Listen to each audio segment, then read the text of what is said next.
잘 오셨습니다. 세계에서 가장 높은 산을 우리가 에베레스트 산 이렇게 말하거든요. 그 에베레스트 산이 해발 8,848m, 어마어마하게 높은 산이죠. 이 에베레스트 산을 과거로부터 어떤 사람들은 산악인들이 이 산의 정상을 정복하는 것을 평생 최고의 꿈으로 여겼습니다. 산악인이라면 누구나 내가 이 에베레스트 산을 정복할 것이다, 그런 꿈을 갖게 됩니다. 그러나 아무리 체력이 뛰어나고 기술이 좋은 세계 최고의 산악인이라 할지라도 결코 이 에베레스트 산을 정복하는 것은 말처럼 쉬운 일이 아닙니다. 제가 자료를 찾아보니까 역사적으로 이 산을 정복하다가 죽음을 맞이한 사람도 상당히 많습니다. 그래서 이 에베레스트 산을 정복하는 것은 말처럼 쉬운 일이 아니죠. 근데 산악인들에게 있어서 이 에베레스트 산을 정복하려면 가장 중요한 것이 하나가 있습니다. 그건 뭐냐면 이들을 도와줄 셀파라고 하는 이 조력자의 도움이 없이는 이 에베레스트 산을 정복하기는 거의 불가능합니다. 이 셀파라고 하는 사람들은 이 산에 대하여 잘 알고 있는 지역 출신들로 구성되어 있는데요. 이들은 이 에베레스트 산이 어디에 위험이 있고 어느 루트로 가야 이 산을 정복할 수 있는지 잘 아는 사람들이에요. 한마디로 말하면 아주 훌륭한 조력자들이죠. 이 에베레스트 산을 정복하기 위하여 자신의 능력도 중요하지만 이 셀파의 도움이 없이는 그 누구도 이 에베레스트 산을 정복하기가 어렵다고 말합니다. 역사상으로 보면 이 에베레스트 산 정상을 가장 먼저 정복한 사람은 1953년 뉴질랜드 등반가인 에드먼드 힐러리라고 하는 사람이 1953년 처음으로 이 에베레스트 산 해발 8,848m가 나가는 이 에베레스트 산을 정복을 하게 돼요.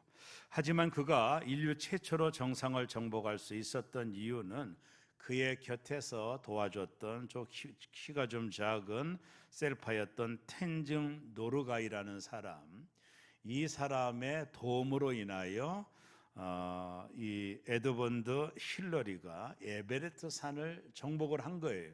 그것이 1953년도 최초의 에베레스트 산의 정복이었습니다. 여기 사진에 보이는 이 셀파였던 이 노르마이라고 하는 사람처럼 이 등반가들에게 있어서 셀파는요, 무거운 짐을 대신 들어주는 짐꾼 정도가 아닙니다. 그들은 산의 지형과 날씨를 누구보다 잘 아는 프로페셔널한 전문가들이에요. 특별히 이 지역에서 자라며 이 산을 익히 알았던 이 셀파들, 이들이 바로 산을 정복하는 일에 있어서는 최고의 전문가들이죠. 이들은요, 눈에 보이지 않는 얼음 틈새인 크레바스의 위험을 미리 알고 파악해서 안전한 길을 안내하고 깎아지는 절벽에 먼저 올라가 생명줄인 로프를 설치하여 산악인으로 하여금 그 산을 정복할 수 있도록 도와주는 전문가입니다. 이들의 도움이 없이는 그 누구도 이 정상을 정복할 수가 없는 거예요. 등반가가 산소 부족으로 쓰러지려 할 때는 산소통을 내어주고 험난한 여정 내내 곁에 머물며 정상에 오를 때까지, 그리고 무사히 하산할 때까지 생명과 안전을 책임져주는 절대적인 사람, 그들이 바로 셀파입니다. 그래서 등반가들은 셀파를 등반가의 생명줄이라고 불렀어요. 그러니까 누구도 이 정상을 정복하려면 셀파의 도움이 없이는 정상을 정복하기가 어렵다라는 것입니다. 이런 내용을 살펴보면서 사랑하는 성도 여러분, 우리의 신앙 여정도 저는 이와 같다라고 생각을 합니다. 우리가 험난한 세상 속에서 믿음의 길을 걸어갈 때, 그리고 하나님의 뜻을 이루어갈 때 우리 자신의 힘과 지혜로만은 결코 이 길을 걸어갈 수 없어요. 제2의 유혹의 크레바스가 도처에 숨어 있고 등반 중 산소가 부족한 것처럼 영적인 숨이 막혀 주저앉고 싶을 때가 우리 인생 가운데 너무나도 많아요. 어떤 길로 가야 될지 우리는 잘 모릅니다. 이럴 때 우리는 어떻게 이 신앙의 여정을 걸어 믿음의 정상에 우뚝 설 수 있을까요? 오늘은 성령 강림 주일입니다. 본문은 예수님께서 십자가의 고난을 앞두고 이 땅에 남겨질 제자들에게 한 가지 놀라운 약속을 주시는 것으로 말씀이 시작이 됩니다. 그것은 예수님께서 너희를 고아처럼 버려두지 않으시고 너희의 영적 여정을 끝까지 책임져 줄 영적인 셀파를 너희에게 보내주시겠다라고 하는 예수님의 약속인데, 그분이 바로 보혜사 성령 하나님이십니다. 예수께서 제자들에게 이렇게 말씀하셨습니다. 요한복음 16장 7절을 다 같이 읽습니다. 그러나 내가 너희에게 실상을 말하노니 내가 떠나가는 것이 너희에게 유익이라. 내가 떠나가지 아니하면 보혜사가 너희에게로 오시지 아니할 것이요 가면 내가 그를 너희에게로 보내리니.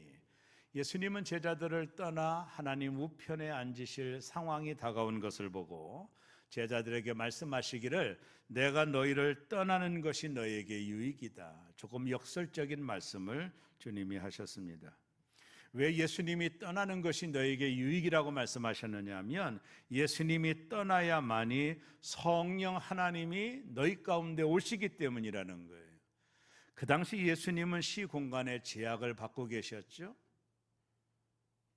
그 예수님이 떠나셔야만이 시공간의 제약을 받지 않고 우리와 모든 사람에게 동일하게 역사하실 성령 하나님이 오시기 때문에 예수님이 떠나는 것이 너에게 유익한 일이라고 말씀하신 것입니다. 여러분, 조금 전에 말씀드렸던 셀파였던 텐징 노르가이가 산악인이었던 에드먼드 힐러리를 이끌었던 것처럼 진리의 성령이 우리에게 오시면 그분이 우리를 인도하시고 우리와 함께 하시고 세상 떠날 때까지 우리를 떠나지 않고 도와주시고 인도하실 성령 하나님이 오시기 때문에 내가 너희를 떠나는 것이 너에게 유익하다 말씀하시는 것입니다. 그러면 말씀을 좀 더 깊이 나누며 구체적으로 성령님이 하시는 역할이 과연 무엇일까요? 오늘 본문을 통해 세 가지 정도 말씀을 나누고자 하는 겁니다. 첫째는 영적 위험을 경고하고 책망하십니다. 우리 다 같이 따라합니다. 영적 위험을 경고하고 책망하십니다. 여러분, 등반 중 가장 위험한 것은 눈으로 덮여 보이지 않는 얼음구덩인 크레바스입니다. 이 크레바스에 한번 빠지면 나오기가 어려워요. 그 수백 킬로 절벽으로 떨어진 이 크레바스에 빠져버리면 그 누구도 살아남기가 어렵습니다. 노련한 셀파는 이 위험한 것을 정확히 알고 있습니다. 그의 경험으로, 전문적인 지식으로 눈에 덮여 있는 이 엄청난 크레바스의 절벽을 정확히 알고 산악인이 그리로 가지 못하도록 셀파는 길을 인도합니다. 만약에 그 길로 가려고 하면 셀파가 소리를 질러 그 길로 가면 떨어집니다. 눈에 보이지는 않지만 그 밑에 수많은 크레바스가 있으니 조심하라고 경고를 하고 셀파는 산악인을 안전한 곳으로 인도합니다. 만약 셀파의 경고를 무시하고 고집대로 걸어간다면 그것은 곧 죽음을 의미하는 것입니다. 오늘 본문 요한복음 16장 8절에 그가 와서 죄에 대하여 의에 대하여 심판에 대하여 세상을 책망하시리라. 책망하시리라. 뭐에 대하여? 죄에 대하여 의에 대하여 심판에 대하여 성령 하나님께서 세상을 책망한다 말씀했어요. 책망하다는 헬라어가 엘론조라고 하는 단어를 쓰는데 이 단어는 그냥 혼내는 것이 아니라 깨닫게 하여 알게 한다라는 뜻입니다. 성령 하나님이 하시는 역할이 뭐냐면, 그의 기능이 뭐냐면 죄에 대하여 의에 대하여 심판에 대하여 알게 하신다, 깨닫게 하신다라는 것입니다. 성령님은 우리 인생길에 숨겨진 영적 크레바스를 폭로하시는 거예요. 예수를 믿지 않는 것이 가장 무서운 죄임을 깨닫게 하고 십자가와 부활로 완성하신 예수님의 공로로만이 얻어졌던 의를 알게 하고 이 세상을 주관하는 마귀가 이미 예수님의 십자가로 심판을 받았음을 선포하게 하기 위하여 이것을 깨닫게 하는 역할을 성령 하나님이 하신다라는 거예요. 개인적인 얘기에서 죄송하지만 제가 성령 충만을 받을 때 가장 먼저 일어났던 현상이 뭐냐면 죄를 깨닫게 하는 현상이었어요. 정말로 걷잡을 수 없는 하나님의 은혜가 제게 밀려왔어요. 제가 어린 시절부터 지었던 모든 죄가 토설되며 깨닫게 하셨어요. 마침 스크린에 영상을 보는 나의 과거의 모든 죄가 드러나 걷잡을 수 없는 눈물과 모든 애통함이 저에게 있었어요. 성령이 가장 먼저 하시는 일은 우리의 죄를 깨닫게 책망하시는 거예요. 이게 대단히 중요한 성령의 역할입니다. 여러분, 성령 충만을 받았던 사람들의 동일된 특징이 뭔지 아세요? 하나님의 은혜가 고했던 사람들의 동일한 특징이 뭔지 압니까? 성령께서 그들의 죄를 깨닫게 하시는 거예요. 정말로 엄청난 우리의 마음에 쇼킹한 현상을 일으켜요. 그것은 나의 죄를 성령께서 깨닫게 하시는 거예요. 이것이 성령께서 하시는 첫 번째 역할이에요. 죄를 깨닫게 된 성도가 오라 나는 어찌할꼬, 내가 이 죄인인데 어찌할꼬 아우성을 치며 고통을 당할 때, 그때 비로소 십자가로 인하여 의로워지는 길을 보여줘요. 이게 십자가의 공로의 의로움이죠. 죄를 깨달았던 성도들이, 내가 얼마나 큰 죄인임을 깨달았던 성도들이 오호라 나는 어찌할꼬 애통하며 통성하며 하나님 앞에 울부짖을 때, 그때 비로소 십자가의 의로움, 십자가로 인하여 모든 죄가 용서받은 의로움이 보여지는 거예요. 그래서 우리는 십자가 앞에 가까이 나가게 되고, 그 십자가가 나를 위하여 죽으신 예수님의 십자가라는 것을 믿어질 때 우리는 의로워지고 영원한 심판에서 벗어나는 놀라운 축복을 누리게 되는 이 모든 과정을 성령께서 깨닫게 하신다라는 거예요. 성령이 아니면 깨닫지 못한다라는 거예요. 성령님은 지금도 말씀과 기도를 통해 우리의 교만과 죄악을 찌르시고 회개하도록 하십니다. 이 찔림과 경고는 우리를 망하게 하는 것이 아니라 영적인 추락으로부터 우리를 살리시기 위한 성령님의 다급한 사랑에 넘치는 경고라는 거예요. 하나님께서 우리에게, 성령께서 우리에게 임재한다는 걸 우리가 어떻게 느낍니까? 우리 안에 있는 죄가 찔림이 일어날 때, 이게 성령의 역사예요. 성령이 우리 안에 임재할 때 우리 안에 있는 모든 죄가 깨달아지는 거예요. 저는 너무나도 걷잡을 수 없는 고통을 당했어요. 내가 얼마나 큰 죄인이라는 걸 깨닫게 되는 순간, 바로 성령이 내 죄를 깨닫게 하는 그 순간, 그것이 성령이 우리 안에 임재하는 역사라는 것입니다. 이처럼 성령님은 지금도 나를 책망하십니다. 하나님의 자녀다운 삶을 살게 만드십니다.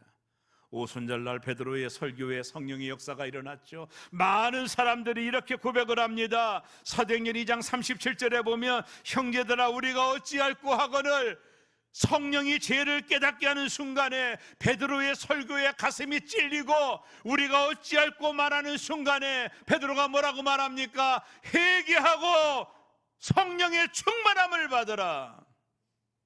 거기에 모인 3,000명 5,000명이 성령의 충만함을 받은 거예요. 성령의 역사는 죄를 깨닫게 하는 역사예요. 여러분, 아직도 내가 의롭다고 여겨진다면 하나님의 터치가 없는 거예요. 성령의 임재할 때 우리 안에는 내 본성인 죄가 드러나요. 그래서 눈물을 흘리며 회개하는 겁니다.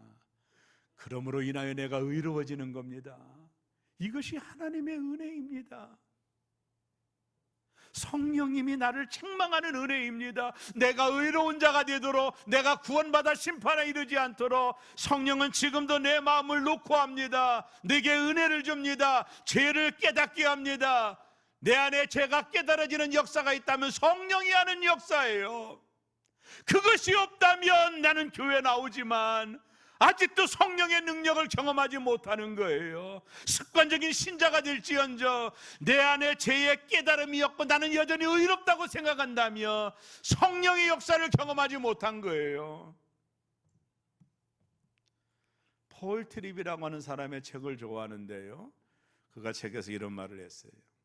하나님의 자녀는 모두 죄를 깨닫게 하시는 성령님의 복을 받는다. 이게 복이라는 거예요. 문제는 거기에 귀를 기울이느냐 하는 것이다. 이렇게 말을 했습니다. 사랑하는 여러분, 성령 하나님은 지금도 우리의 잘못된 길로 갈 때 책망하시고 구원의 길로 인도하십니다. 글로 가면 크레바스가 있다라고 말하고 그 루트로 가면 절벽이 있다라고 말합니다. 우리를 안전하게 믿음의 정상에 이르길 때까지 우리 옆에서 우리를 도와주는 영적인 셀파가 성령님이십니다. 두 번째로, 그분은 우리를 진리 가운데로 인도하신다고 그러셨어요.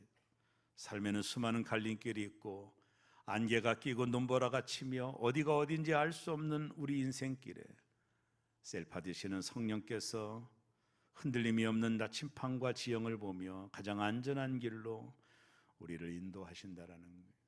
이게 성령의 역할입니다. 그분은 우리를 어디로요? 진리 가운데로.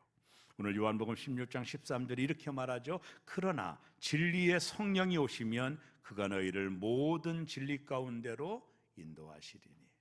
모든 진리 가운데로 너희를 인도하시리니. 세상에 수많은 거짓 진리와 이단들, 세속적인 가치관으로 가득 차 있죠. 이럴 때 내 지식이나 경험을 의지하면 길을 잃어요. 그때 성령께서 우리를 진리 가운데로 인도하시겠다고 약속해 주신 것입니다. 성령님의 인도를 받는 것이 그래서 대단히 중요한 거예요. 날마다 성령의 도우심을 구해야 돼요. 육체의 모든 일과 생각을 죽이고 성령님을 따라 사셔야 됩니다. 성령님을 계속 구하셔야 됩니다. 그리고 성령 하나님의 인도하심을 받고 순종해야 됩니다. 성령께서 우리를 진리 가운데로 인도해 주시기 때문입니다. 그 진리가 바로 예수 그리스도입니다. 진리 가운데로 인도받으려면 육신의 생각을 버리고 성령의 생각에 순종하는 법을 배워야 돼요. 로마서 8장 6절에 보면 육신의 생각은 사망이요 영의 생각은 생명과 평안이라.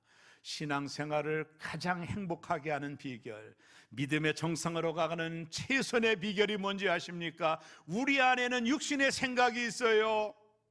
그리고 우리 안에, 내 안에 계시는 성령의 생각이 있습니다. 이 둘이 언제나 갈등을 일으켜서 오라 나는 곤고한 사람이로다, 이 사망의 늪에서 누가 나를 건져냈고, 바울이 고백한 거예요. 성도라면, 예수를 믿는 성도라면 우리 안에는 육신의 정욕과 성령의 생각이 갈등을 일으킵니다. 성령 충만이 뭡니까? 성령 충만이란 성령이 육신의 생각을 컨트롤하는 것을 말하는 거예요.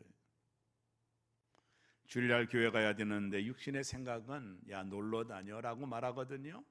그때 성령께서 그러면 안 돼. 성령에 굴복하는 상태가 성령 충만한 상태예요. 육신의 생각은 우리를 사망으로 이끌지만 성령에 따라 살아가는 삶은 생명과 평안인 것입니다. 성령을 쫓아 살아가십시오. 성령 충만하십시오. 성령께서 우리를 생명과 평안으로 인도할 줄로 믿습니다. 마지막 셋째, 성령의 역할은 예수님이 영광 받으시도록 하신다라는 거예요. 1957년 셀파였던 텐징 노르가이와 산악인이었던 에드먼드 힐러리가 마침내 8,000이 넘는 해발 8,000이 넘는 에베레스트 정상에 서게 됩니다. 최초였습니다.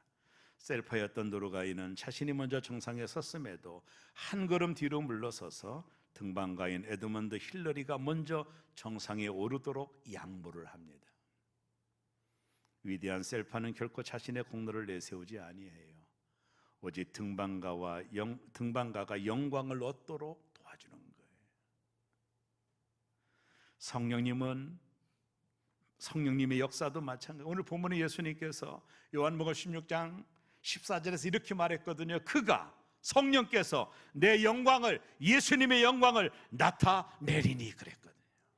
우리가 성령 충만하면 나를 통해서 예수님이 영광이 나타나는 줄로 믿습니다. 성령 충만하십시오. 성령님은 결코 자신을 드러내지 않아요. 오직 예수님의 영광을 드러내요. 그게 성령 충만해야 되는 거예요. 성령 충만하여 살아가는 성도는 결코 자신을 드러내지 않아요. 오직 예수님의 영광을 드러냅니다. 자신의 헌신과 사역을 자랑하지 아니합니다. 오직 예수님의 영광을 드러냅니다. 그러므로 성령의 인도를 받아야 되는 거예요. 성령님의 인도를 받지 않으면 자신의 영광을 나타내려고 하기 때문이에요. R.A. 토레이 목사님의 책을 매우 좋아합니다. 그분이 이런 얘기했어요. 나는 아침에 일어나면 성령 충만을 위하여서 기도한다. 하나님 성령 충만하게 도와주옵소서. 왜냐하면 성령 충만하지 않으면 오늘 하루 나는 너무나 쉽게 흔들릴 수 있는 사람이기 때문이다. 그리고 그 뒤에 이렇게 말했어요. 우리 다 같이 한번 읽어봅니다. 하나님, 제가 성령 충만하다고 느끼지 못할 때 함부로 말하지 않게 도와주십시오. 성령 충만하지 않을 때 말하면 시련이 되기 쉽고 사람들에게 상처를 주기 쉽기 때문입니다. 하나님, 제가 성령 충만하지 않을 때 제 인생에 중요한 결정을 하지 않도록 도와주십시오. 성령 충만하지 않으면 저의 결정이 잘못될 가능성이 있기 때문입니다. 사랑하는 여러분, 말씀을 맺겠습니다. 우리는 저 천성을 향하여 나가는 영적 등반가들입니다. 이 험난하고 위험한 세상의 산을 하나님이 그냥 우리 홀로 가라고 하지 아니하시고 성령 하나님, 나의 영적인 셀파인 성령 하나님을 우리에게 보내주셔서 그분의 인도를 따라 믿음의 정상에 서도록 만들어 주셨습니다. 오늘 예수님께서는 우리에게 최고의 영적 셀파이신 보혜사 성령님을 보내주시겠다고 약속하셨습니다. 그가 우리를 진리 가운데로 인도해 주신다고 약속하셨습니다. 성령 강림주일인 오늘 우리의 연약함을 내려놓고 겸손히 성령님께 내 인생의 길을 맡기시기를 바라요. 성령께서 죄와 심판을 경고하실 때 고집부리지 말고 회개해야 됩니다. 성령께서 진리의 말씀으로 우리를 인도할 때 묵묵히 순종하며 따라가야 됩니다. 그리고 내 삶을 통해 오직 예수 그리스도만이 영광을 파시드시도록 해야 되는 것입니다. 오늘 성령 강림 주일을 맞이하여 이미 우리 안에 계신 그 성령님의 인도를 받고 믿음의 정상에 설 때 하나님 앞에 영광 돌리는 새로움의 교우들 되시기를 바랍니다. 우리 혼자 걸어가는 길이 아닙니다. 이 믿음의 길은 성령님과 동행하는 길입니다. 그 하나님을 인정하십시오. 그 하나님을 의지하십시오. 그분은 인격을 가진 하나님이기 때문에 여러분이 인정하지 않으면 역사할 수 없습니다. 그래서 보혜사입니다. 날마다 그분의 도움을 구하시고 그분의 인도를 받고 믿음의 정상에 설 때까지 승리하는 인생길 되시기를 주의 이름으로 축원합니다.